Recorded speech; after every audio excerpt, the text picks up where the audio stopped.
اللہ الرحمن الرحیم الحمد للہ رب العالمین والصلاة والسلام علی سید الانبیاء والمرسلین اما بعد فاعوذ باللہ من الشیطان الرجیم بسم اللہ الرحمن الرحیم یا ایہا الذین آمنوا کتب علیکم الصیام کما کتب علی الذین من قبلکم لعلکم تتقون صدق اللہ العظیم قال النبی صلی اللہ علیہ وسلم من صام رمضان ایمانا واحتسابا غفر له ما تقدم من ذنبه وقال في موضع آخر من قام رمضان إيمانا واحتسابا غفر له ما تقدم من ذنبه أو كما قال عليه الصلاة والسلام۔ میرے محترم بزرگ و دوستو، جیسا کہ آپ سبھی کو اور ہم کو معلوم ہے کہ رمضان المبارک کا مقدس مہینہ چل رہا ہے، تو یہ مہینہ اللہ تبارک و تعالیٰ نے ہمیں کیوں عطا کیا، اس کو عطا کرنے کی اس کو وجہ کیا ہے، کیا ریزن ہے کہ اللہ تبارک و تعالیٰ نے ہمیں یہ مہینہ عطا کیا۔ اس مہینے کو عطا کرنے کی وجہ یہ ہے کہ اللہ تبارک و تعالی ہمیں سیدھے راستے پر لے کر آنا چاہتا ہے۔ جس مقصد کے تحت اللہ تبارک و تعالی نے ہمیں پیدا فرمایا، اللہ تعالی ہمیں اس مقصد پر لے کر آنا چاہتا ہے کہ چونکہ پورے سال ہم لوگ اللہ تعالی سے بالکل غافل ہو جاتے ہیں، اللہ تعالی سے اور اس کے رسول سے اور اس کا حکام سے اور ان کی اللہ کے نبی کی سنتوں سے اس طرح غافل ہو جاتے ہیں جیسا کہ ہمیں کچھ علم ہی نہیں کہ ہمارا اللہ ہے بھی یا نہیں، ہمیں اس کی عبادت کرنی ہے یا نہیں۔ ہمارے لیے اللہ تبارک و تعالیٰ نے ایک پیغمبر کو بھی بھیجا جن کا نام جناب محمد رسول اللہ صلی اللہ علیہ وسلم ہے، اور ان کے طریقے پر عمل کرنے کے لیے ہمیں حکم دیا گیا۔ اللہ قرآن میں ارشاد فرماتا ہے قل اطیعوا اللہ والرسول، کہ اللہ اور رسول کی اطاعت کرو۔ تو جو اللہ کے رسول صلی اللہ علیہ وسلم نے ہمیں حکم دیا، اللہ تعالیٰ بھی حکم دے رہا ہے کہ اپنے رسول کی اطاعت کرو۔ تو اس وجہ سے اللہ تبارک و تعالیٰ نے ہمیں یہ مبارک مقدس مہینہ عطا فرمایا تاکہ ہم لوگ جو بھٹک جاتے ہیں پورا سال اور ان چیزوں سے اللہ تبارک و تعالیٰ سے اور اس کے رسول سے اس کے رسول کی سنتوں سے پوری طرح غفلت میں آ جاتے ہیں، تاکہ ہم اپنی غفلت کو دور کر اللہ تبارک و تعالیٰ نے جس مقصد کے تحت ہمیں پیدا کیا ہے ہم اس مقصد پر عمل کرنے والے بن جائیں، ہم اس مقصد پر آ جائیں۔ اس لیے اللہ تبارک و تعالیٰ نے ہمیں یہ مبارک اور مقدس مہینہ عطا فرمایا ہے۔ اس کی مثال ایک سیدھی چھوٹی سی مثال اور بہت آسان سی مثال میں آپ لوگوں کو دیتا ہوں۔ ٹرین ہے، ٹرین ایک ٹریک پر چلتی ہے، راستے پر چلتی ہے، پٹری پر چلتی ہے۔ اگر وہ پٹری سے اتر جائے تو اس کا ایکسیڈنٹ ہو جاتا ہے، حادثہ ہو جاتا ہے، جس سے لوگوں کے ہلاک ہونے کا اندیشہ ہوتا ہے۔ اسی طریقے سے اللہ تبارک و تعالیٰ نے جب ہمیں یہ مہینہ عطا فرمایا اس لیے تاکہ ہم اسی ٹریک پر چلتے رہیں جس ٹریک پر جس راستے پر چلنے کا حکم اللہ تبارک و تعالیٰ نے ہمیں دیا ہے۔ پورے مہینے پورے سال ہم لوگ کیا کرتے ہیں، اس راستے سے بالکل بھٹک جاتے ہیں، پتہ ہی نہیں رہتا کہ ہم اسی راستے پر چل رہے ہیں یا جس راستے پر اللہ تبارک و تعالیٰ نے ہمیں حکم دیا یا کسی اور راستے پر۔ ہم سارے مہینے پورے سال ہم لوگ من چاہی زندگی گزارتے ہیں، کم از کم اللہ تبارک و تعالیٰ نے ہمیں یہ ایک مہینہ عطا فرمایا ہے، اس مہینے میں تو کم سے کم ہمیں رب چاہی زندگی گزار لینی چاہیے،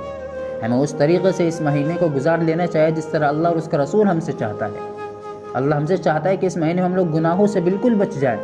گناہوں سے اتنا احتراز کر لیں کہ گناہوں کا کرنے کا وہم و خیال، گناہ کرنے کا گمان ہمارے ذہن میں بالکل بھی پیدا نہ ہو کہ گناہ بھی ہمیں کرنا ہے۔ ویسے تو اللہ کے نبی کی یہ حدیث ہے کہ کل ابن آدم خطاء و خیر الخطائین التوابون، کر ابن آدم ہر انسان گنہگار ہے، تو بہترین گنہگار وہ ہے جو توبہ کر لے۔ لیکن پھر بھی یقیناً گناہ ہوں گے، انسان ہے، کہیں نہ کہیں غلطی ہو ہی جائے گی، لیکن پھر بھی ہمیں رمضان المبارک کے مقدس مہینے کی برکت سے ہمیں اپنا آپ کو گناہوں سے بچانے کی پوری کوشش کرنی ہے، چاہے چھوٹے چھوٹے ہی گناہ ہو۔ اگر میں آپ لوگوں کے سامنے ایک بات بیان کرتا چلوں، اگر ہم لوگ یہ سمجھ کر چھوٹے چھوٹے گناہ کرنے لگ جائیں کہ یہ تو چھوٹا گناہ ہے، تو وہ ایک دن چل کر گناہ کبیرہ یعنی کہ بڑا گناہ بن جاتا ہے وہ گناہ بھی۔ ہم لوگ تو سوچتے ہیں چھوٹا گناہ ہے کرتے رہتے ہیں، اور اگر ہم یہ سمجھ کر اسی کا اپوزٹ دوسرا آتا ہے، اگر ہم چھوٹی چھوٹی نیکیوں پر اس لیے عمل کرتے رہیں کہ چھوٹی چھوٹی نیکیاں ہے، انشاءاللہ قیامت کے دن ایک بڑے اجر اور ذخیرہ بڑے ذخیرے میں ہمیں عطا کی جائے گی، اس کا بدل ہمیں ایک بڑے ذخیرے میں ہمیں دیا جائے گا۔ تو میرا اصل مقصد یہ بتانا ہے کہ اللہ تبارک و تعالیٰ نے ہمیں یہ مہینہ عطا کیا، اس میں اللہ تبارک و تعالیٰ نے ہمیں دو چیزیں ایکسٹرا دی ہیں، دو چیزیں زائد دی ہیں۔ ایک روزہ رکھنا، اللہ قرآن میں ارشاد فرماتا ہے یا ایھا الذین آمنوا کتب علیکم الصیام کما کتب علی الذین من قبلکم لعلکم تتقون، کہ ایمان والو تمہارے اوپر روزے اسی طرح فرض کیے گئے جیسے تم سے پہلے قوموں پر بھی روزے فرض کیے گئے، تاکہ تم تقوی اختیار کرو، شاید تم باز آ جاؤ، تم اللہ سے ڈرنے لگ جاؤ، تمہیں معلوم ہو جائے کہ اللہ کون ہے اور وہ ہم سے کیا چاہتا ہے، تاکہ تم اللہ کو پہچان سکو۔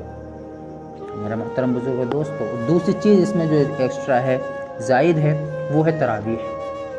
جس کے بارے میں اللہ کے نبی علیہ الصلوۃ والسلام نے ارشاد فرمایا، حدیث ہے کہ من قام رمضان ایمانا و احتسابا غفر له ما تقدم من ذنبی، کہ جو شخص بھی پورے مہینے ایمان اور یقین کے ساتھ تراویح کی پابندی کرتا ہے، پورے مہینے بلا کسی ناغہ پورے مہینے تراویح کا اہتمام کرتا ہے، تو اس کی مغفرت کر دی جاتی ہے، وہ گناہوں سے اس طرح دھل جاتا ہے جیسا گویا کہ وہ آج ہی اپنے ماں کی پیٹ سے نکل کر دنیا میں آیا۔ لیکن شرط یہ ہے، اس کے ساتھ 2 شرطیں ہیں، پورے مہینے روزوں کا اہتمام کرنا ہے اور پورے مہینے تراویح کا اہتمام کرنا ہے۔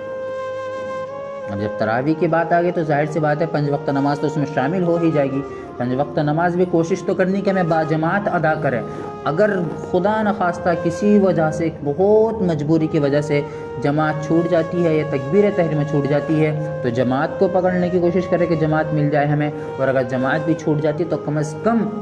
خود سے ہی اپنی نماز بنا جماعت کے ہی ادا کر لیں۔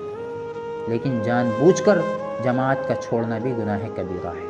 اس بات کو بھی خیال رکھیں۔ ہم لوگ یہ سوچ لیتے ہیں آج کے دور میں کہ ابھی تھوڑی دیر کے بعد نماز پڑھ لیں گے، 1-2 مسئلہ ہمیں معلوم ہو جاتے ہیں تو ہم سوچتے ہیں کہ ہم سے بڑا تو مولوی مفتی کوئی ہے ہی نہیں، ہمیں معلوم ہے سارے مسئلے۔ تو اس بار ایسا نہ کریں بالکل بھی۔ اگر ہم سے کوشش یہ کریں کہ ہم سے تکبیر تحریمہ بھی نہ چھوٹے، جماعت چھوٹنا تو بہت دور کی بات ہے۔ یہ مبارک مہینہ بھی اگر ہم اس میں بھی عمل نہیں کر سکتے تو پھر کب عمل کریں گے؟ اس مہینہ کا تو مقصد ہی یہ ہے کہ ہم اللہ اور اس کے رسول کو پہچان سکیں، اللہ اور اس کے نبی کے احکام کے مطابق زندگی گزار سکیں۔ اور ایک اور چیز، سب سے اہم چیز، سب سے ضروری چیز جو ہے وہ ہے قرآن کریم۔ یہ مہینہ اللہ تبارک و تعالیٰ نے ہمیں اتنا پیارا عطا کیا ہے کہ اس میں ہم روزہ رکھتے ہیں، روزے کی حالت میں اگر ہم قرآن کریم پڑھنے لگ جائیں تو واقعتاً اتنا مزہ آتا ہے قرآن کریم پڑھنے میں، روزے کی حالت میں کیا آپ کے سامنے بیان نہیں کر سکتا میں۔ پڑھ کر دیکھیں اس خود، اگر پڑھنا نہیں آتا تو سیکھیں اس مہینے کے اندر۔ یہ مقدس مہینہ عطا ہی اس لیے کیا گیا ہے تاکہ ہم خوب اللہ اور اس کے رسول کے قریب ہو جائیں، زیادہ سے زیادہ ہم اللہ کے قریب ہو جائیں۔ میرے محترم بزرگ و دوستو، اس مہینے کی قدردانی کریں۔ یہ مہینہ ایسا ہے کہ جس کے بارے میں آتا ہے کہ اس کا اجر و ثواب اتنا ہے اس مہینے کی برکت سے کہ نفلوں کا ثواب فرائض کے برابر کر دیا جاتا ہے، اور فرائض کا ثواب 70 گنا بڑھا دیا جاتا ہے، صرف اور صرف اسی مہینے کی برکت سے۔ امید کرتا ہوں کہ اللہ تبارک و تعالی ہم سب کو ان باتوں پر عمل کرنے کی توفیق عطا فرمائے۔ آمین۔ وآخر دعوانا ان الحمد للہ رب العالمین۔